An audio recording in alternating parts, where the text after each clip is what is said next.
அஸ்ஸலாமு வந்து என்னென்னா பிஎஸ் ஆஃபீஸில் இந்த மக்கள் பார்த்து கொண்டு இருந்த மக்கள் இப்படியான ஒரு போலிங்கில் அவங்க அதிகாரிகள் அவங்களோட வேலையை செய்து கொண்டிருக்கிறாங்க. என்னால் ரொம்ப இவ்வளோ ப்ரெஷர் வர போகல இப்படி ரெண்டாக டைம் போகும். அதனால் அந்த கொஞ்சம் அவங்களுக்கு ஒத்துழைத்து அதை சொல்லப்பட்ட நான் சந்திக்கிறேன் அவரை சந்திப்பதற்கு இப்படியான ஒரு மக்கள், அதாவது காலையில் 7 மணி முதல் 6 மணி வந்து நிற்கிறாங்க, இன்னும் சாப்பிடல, தண்ணி குடிக்கல, எவ்வளோ வேலை இல்லாமல் சின்ன பிள்ளைங்க சுமந்து கொண்டு எவ்வளோ கஷ்டப்பட்டு இருக்கிற மக்களுக்கு ஒரு சரியான ஏற்பாடு செய்து அவர்களுக்கு சரியான தீர்வை கொடுக்க வேண்டிய அதிகாரிகள் கடமை. இப்போது நான் அதிகாரிகிட்ட வந்து இந்த விஷயத்தை கேட்போன்னு வந்தால் அதிகாரிகளிடம் செல்வதற்கு நம்மளுக்கு அனுமதி இல்லை. என்னென்றால் நாங்கள் ஒரு சோசியல் மீடியாவில் தான் இந்த மீடியா செஞ்சுட்டு இருக்கோம். அதை சரியாக பதிவு செய்யாத காரணமாக இவர்கள் அந்த ஐடி கார்டை கேட்குறாங்க. அதில் அவரை சந்திக்க முடியாமல் இருக்கிறது. இருந்தும் இந்த மக்களுக்குரிய இந்த பிரச்சனைகள் அவர்கள் ஒரு ஷெடியூலில் ஒரு பிரித்த ஒரு கட்டமாக பிரித்து அவர்களை அலைக்கழிக்காமல் அவர்களுக்கு அவசரமாக அவர்கள் நிவாரணத்தை செய்து கொடுக்க வேண்டியது அதிகாரியின் கடமை. இது அதிகமாக ஷேர் செய்யுங்க. நான் முழு நாட்டிலுமே இந்த பிரச்சனை நடந்து கொண்டிருக்கிறது. என்னமா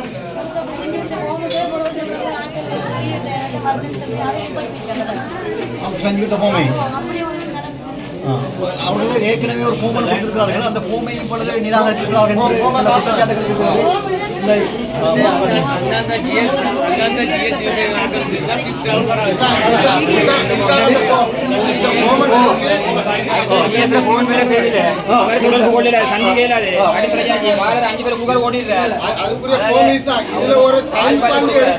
மக்களுக்கு ஒரு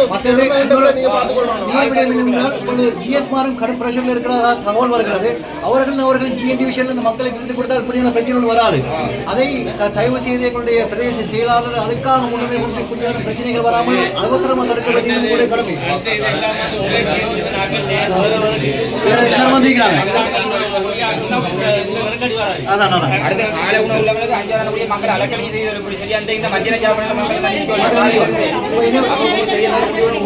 இந்த பிரச்சனை வந்து இப்பொழுது முடிவதாக இல்லை. இன்னும் போல விளங்குது அவங்களோட பிரச்சனை.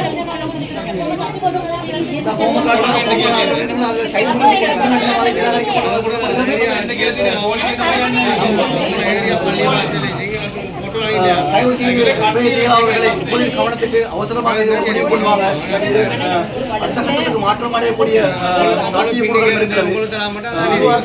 இதுவரைக்கும் இந்த போலி இதுவரைக்கும் இந்த டிஎஸ்எஃப்ல நடக்காத ஒண்ணு இந்த முறை நடக்குது. இந்த டிஎஸ்எஃப்ல இந்த போலி ஏன் ஒரு அதிகாரியை வச்சு ஒரு செக்யூரிட்டிக்கு வச்சு ஒரு அதிகாரியை போய் சந்திக்கிறதுக்கு ஒரு எங்களுக்கு ஒரு தன்மை தராங்கல்ல. ஏன் இவ்வளவு மக்கள் ஏன் இவ்வளவு அலக்கழியுது? ஏன் அந்தந்த ஏரியாவுக்கு வந்து ஏன் பேசலாம்?